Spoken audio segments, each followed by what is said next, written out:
zohnali. Tak ja som išiel do tej galérie, podľa lístka, otvoril som dvere, tak to vedem do tej galérie a tam vám bolo také Rembrandtovské prítmy. A Rembrandta nikde.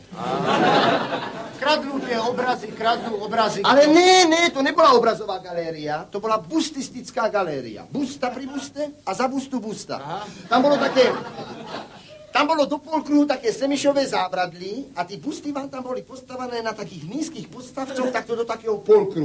Ale to vám bolo realistické umenie. To bolo vypracované, detailné, vytepaný, každý ten vlas.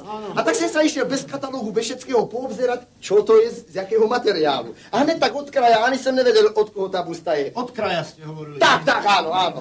A jak sa tak pozerám na tú bustu, tá jedna hnecká, tá mala okuláre, predstavte si. A pozerám sa na ňu a zrazu vidím, že za tými okulárama tečú slzy. Čo? Slzy jej tekli, tá busta plakala. A zrazu mi hovorí, nevidím. A vtedy som si uvedomil, jaké je to umenie mocné.